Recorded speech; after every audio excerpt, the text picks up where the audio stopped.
नया पाकिस्तान ग्लोबल के नाजरीन अस्सलाम वालेकुम। एक नई वीडियो में खुश आमदीद। जो बाइडन ने वो कर दिखाया जो तैयब अर्दगान, मोहम्मद बिन सलमान, महातीर मोहम्मद, इमरान खान ना कर सके। अमरीकी सदर ने 24 करोड़ भारतीय मुसलमानों को खुशखबरी सुना दी। राम मंदिर की जगह दोबारा बाबरी मस्जिद तामीर। भारतीय सुप्रीम कोर्ट अपने फैसले में फंस गई। बिलाखिर आलमी अदालत, इंसानी हुकूक के इदारों को होश आ गया। अमरीका भारत ताल्लुकात तारीख के बदतरीन मोड़ पर, RSS पर पाबंदी आयद। भारत में मुस्लिम कुछ फसादात तेज। इमरान खान के हाथों मोदी की ज़बरदस्त चतरौल। वीडियो के आखिर में बताएंगे कि भारत को हिंदू महाराष्ट्र बनाने के लिए मोदी कौन सी नई इंतहा पसंद जमात बनाने का ऐलान कर चुका है। कौन सा मुल्क भारत को मुस्लिम इंतहा पसंदी के लिए फंडिंग कर रहा है। जो बाइडन ने सबको पकड़ने का फैसला कर लिया। अमरीकी सदर जो बाइडन ने भारत पर बरस पड़े वो काम कर दिखाया जो उम्मत मुसलमा के बड़े बड़े लीडर्स ना कर सके। राम मंदिर की जगह बाबरी मस्जिद की तामीर का फैसला हो गया। अयोध्या में मस्जिद का संग बुनियाद, नई बाबरी मस्जिद का नाम अंग्रेज़ों के खिलाफ 1857 की जंग में शरीक अहमद अल्लाह शाह के नाम पर रखने का ऐलान किया गया है। इससे कबल कि हम आपको ये सब बताएं ये सब कैसे मुमकिन हुआ, आप ये जान लें। बाबरी मस्जिद का दूसरा नाम मीर बाकी मस्जिद है जो मुगल बादशाह सहीरुद्दीन मोहम्मद बाबर के नाम से मंसूब है। भारतीय रियासत उत्तर प्रदेश की बड़ी मसाजिद में से एक थी। 9 नवंबर 2019 को हिंदुस्तानी अदालत उस्मा सुप्रीम कोर्ट ने बाबरी मस्जिद के ताल्लुक से अपना हतमी फैसला सुनाया। सुप्रीम कोर्ट के जज ने इसे हिंदुत्व के हक में दे दिया। 5 अगस्त 2020 मुल्क के वज़ीर-ए-आज़म के हाथों राम मंदिर के लिए संग बुनियाद रखा गया है। यह फैसला मुसलमानों के खिलाफ भारत का एक और घिनौना मंसूबा था जिसको इस्लाम दुश्मनी का एक जीता जागता सबूत माना जाता है। पाकिस्तान ने हमेशा की तरह भारत की इन जारहाना पॉलिसियों की मजम्मत की, लेकिन भारत इस्लाम, पाकिस्तान और मुस्लिम दुश्मनी में तमाम हदें पार कर चुका है। तारीखी बाबरी मस्जिद के इन्हदाम से मुतल्लिक अदालत में केस की समाअत के दौरान मुसलमानों की जानिब से सीनियर एडवोकेट राजीव धवन ने दलाइल देते हुए कहा कि क्या वजह है कि इस केस की समाअत के दौरान सिर्फ मुसलमानों से सवाल किए जा रहे हैं तो मुखालिफ हिंदू फरीक से कुछ नहीं पूछा गया। सुप्रीम कोर्ट में बाबरी मस्जिद केस की समाअत चीफ जस्टिस रंजन गोगोई की सरबराही में 5 रुकनी बेंच कर रहा था। दूसरी जानिब भारतीय रियासत उत्तर प्रदेश के ज़िला अयोध्या में बाबरी मस्जिद केस के फैसले से कबल ही दफ़ा 144 नाफिज कर दी गई थी ताकि कोई मुसलमान अगर मस्जिद तक रसाई की कोशिश करे तो इसको गिरफ्तार कर लिया जाए। मुसलमानों के वकील के सवाल को बेंच के रुकन जज ने गैर ज़रूरी करार देते हुए एहतियात की हिदायत की। समाअत के दौरान एडवोकेट राजीव धवन ने दलाइल दिया कि यह ज़मीन हमेशा हमारे मुसलमानों के पास रही। 1989 से पहले हिंदू फरीक ने कभी ज़मीन के मालिकाना हकूक़ का दावा भी पेश नहीं किया। उन्होंने मज़ीद कहा कि मुसलमानों को ज़मीन की ग्रांट भी मिली जो ये साबित करती है कि ज़मीन के मालिकाना हकूक़ मुसलमानों के पास हैं और 1992 में बाबरी मस्जिद पर नाजायज़ कब्ज़ा करने की कोशिश की गई। इस तमाम केस के दौरान भारतीय मीडिया की जानिब से भी पूरे भारत में मुस्लिम मुखालिफ प्रोपेगेंडा उरूज पर रहा। मीडिया की जानिब से हिंदू इंतहा पसंदों को इश्तियाल दिलाने की काफ़ी हद तक कोशिश की जाती रही, लेकिन आखिरकार भारत में हमेशा की तरह इंसाफ की धज्जियाँ उड़ाते हुए इसकी जगह मंदिर बनाने का फैसला दे दिया गया। इसके बाद भी बीजेपी RSS इंतहा पसंदों ने मुसलमानों पर जुल्म सितम जारी रखा। ताज़ा तरीन इतलात के मुताबिक नए अमरीकी सदर जो बाइडन ने राम मंदिर की तामीर शुरू होने पर भारतीय हुकूमत को शदीद तनकीद का निशाना बनाया। जो बाइडन ने अपने बयान में मज़ीद कहा कि अमरीका भारत दो तरफ़ा ताल्लुकात एक जानिब, लेकिन दुनिया के भी मुल्क में अगर इंसानी और मजहबी हुकूक की पामाली हुई तो हम इस पर समझौता नहीं करेंगे। ख्याल है कि जो बाइडन की भारतीय निजात नायब सदर कैमला हैरिस ने भी मुतअद्दिद बार भारतीय जुल्म जबर के खिलाफ आवाज़ बुलंद करते हुए इस पर तनकीद की। कैमला हैरिस इससे कबल कश्मीर पर भी बयान रिकॉर्ड करा चुकी हैं।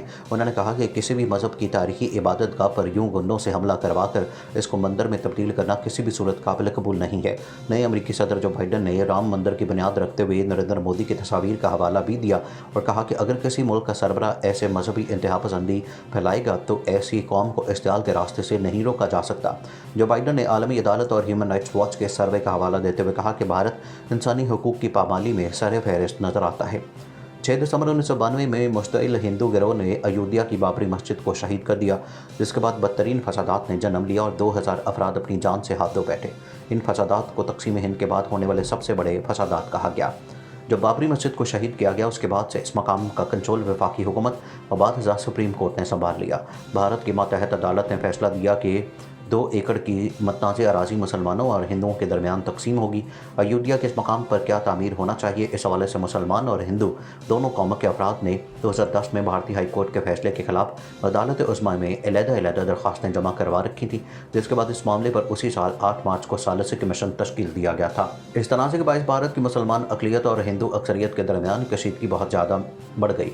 उत्तर प्रदेश के शहर अयोध्या में मनहदम तारीखी बाबरी मस्जिद की जगह एक अजीमुशान राम मंदिर की तामीर का काम 26 मई से शुरू किया गया। दिलचस्प अमर यह है कि नरेंद्र मोदी ने अपनी हुकूमत की पहली मुद्दत में वज़ीर-ए-आज़म के तौर पर 26 मई 2014 को ही ओहदे का हलफ लिया। नई मस्जिद का नाम अंग्रेज़ों के खिलाफ 1857 की जंग में शरीक अहमदुल्ला शाह के नाम पर रखने का ऐलान किया गया है, लेकिन मुस्लिम तंजीमों ने कहा कि भारतीय मुसलमान बाबरी मस्जिद पर अपने हक़ से कभी दस्तबरदार नहीं होंगे और वो अपने इस मौक़िफ़ पर कायम हैं कि जिस जगह मस्जिद थी वह हमेशा के लिए मस्जिद है।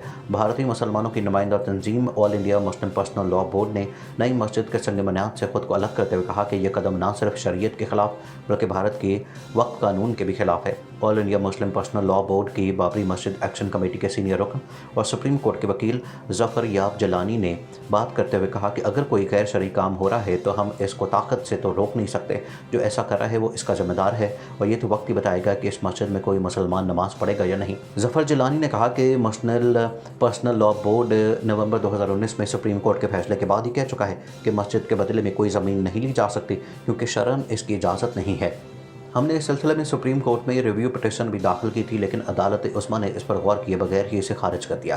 ताहम हमारा आज भी वही मौक़िफ़ है कि मस्जिद के बदले कोई ज़मीन नहीं ली जा सकती। इस वजह से हमें वहाँ पर दोबारा बाबरी मस्जिद की तामीर की इजाज़त दी जाए। दूसरी जानिब भारतीय रियासत उत्तर प्रदेश के ज़िला अयोध्या में बाबरी मस्जिद केस के फैसले से कबल ही दफ़ा 144 नाफिज कर दी गई ताकि कोई मुसलमान अगर मस्जिद तक रसाई की कोशिश करे तो इसको गिरफ्तार कर लिया जाए। मुसलमानों के वकील के सवाल को बेंच के रुकन जज ने गैर ज़रूरी करार देते हुए एहतियात की हिदायत की। समाअत के दौरान एडवोकेट राजीव धवन ने दलाइल दिए कि यह ज़मीन हमेशा मुसलमानों के पास रही। 1989 से पहले हिंदू फरीक ने कभी ज़मीन के मालिकाना हकूक़ का दावा भी पेश नहीं किया। उन्होंने मज़ीद कहा कि मुसलमानों को ज़मीन की ग्रांट भी मिली, जो ये साबित करती है कि ज़मीन के मालिकाना हकूक़ मुसलमानों के पास हैं और 1992 में बाबरी मस्जिद पर नाजायज़ कब्ज़ा करने की कोशिश की गई। इस तमाम केस के दौरान भारतीय मीडिया की जानिब से पूरे भारत में मुस्लिम मुखालिफ प्रोपेगेंडा अरूज पर रहा। मीडिया की जानिब से हिंदू इंतहा पसंदों को इश्तियाल दिलाने की काफ़ी हद तक कोशिश की जाती रही, लेकिन आखिरकार भारत में हमेशा की तरह इंसाफ की धज्जियाँ उड़ाते हुए इसकी जगह मंदिर बनाने का फैसला दे दिया गया। जफ़र जलानी ने कहा कि मुस्लिम पर्सनल लॉ बोर्ड नवंबर 2019 में सुप्रीम कोर्ट के फैसले के बाद ही कह चुका है कि मस्जिद के बदले में कोई ज़मीन नहीं ली जा सकती क्योंकि शरअन इसकी इजाज़त नहीं है। हमने इस सिलसिले में सुप्रीम कोर्ट में रिव्यू पिटिशन भी दाखिल की थी, लेकिन अदालत उस्मा ने इस पर गौर किए बगैर ही इसे खारिज कर दिया। ताहम हमारा आज भी वही मौक़िफ़ है कि मस्जिद के बदले कोई ज़मीन नहीं ली जा सकती। इस वजह से हमें वहाँ पर दोबारा बाबरी मस्जिद की तामीर की इजाज़त दी जाए। दूसरी जानिब भारतीय रियासत उत्तर प्रदेश के ज़िला अयोध्या में बाबरी मस्जिद केस के फैसले से कबल ही दफ़ा 144 नाफिज कर दी गई ताकि कोई मुसलमान अगर मस्जिद तक रसाई की कोशिश करे तो इसको गिरफ्तार कर लिया जाए। मुसलमानों के वकील के सवाल को बेंच के रुकन जज ने गैर ज़रूरी करार देते हुए एहतियात की हिदायत की। समाअत के दौरान एडवोकेट राजीव धवन ने दलाइल दिए कि यह ज़मीन हमेशा मुसलमानों के पास रही। 1989 से पहले हिंदू फरीक ने कभी ज़मीन के मालिकाना हकूक़ का दावा भी पेश नहीं किया। उन्होंने मज़ीद कहा कि मुसलमानों को ज़मीन की ग्रांट भी मिली, जो ये साबित करती है कि ज़मीन के मालिकाना हकूक़ मुसलमानों के पास हैं और 1992 में बाबरी मस्जिद पर नाजायज़ कब्ज़ा करने की कोशिश की गई। इस तमाम केस के दौरान भारतीय मीडिया की जानिब से पूरे भारत में मुस्लिम मुखालिफ प्रोपेगेंडा अरूज पर रहा। मीडिया की जानिब से हिंदू इंतहा पसंदों को इश्तियाल दिलाने की काफ़ी हद तक कोशिश की जाती रही, लेकिन आखिरकार भारत में हमेशा की तरह इंसाफ की धज्जियाँ उड़ाते हुए इसकी जगह मंदिर बनाने का फैसला दे दिया गया। आखिर में एक बार फिर तमाम नए आने वाले दोस्तों से गुजारिश है कि हमारे इस चैनल को सब्सक्राइब करते जाएं और साथ बने बेल आइकन को लाजमी दबाएं ताकि हर नई आने वाली वीडियो का नोटिफिकेशन आपको खुद ब खुद मिल सके।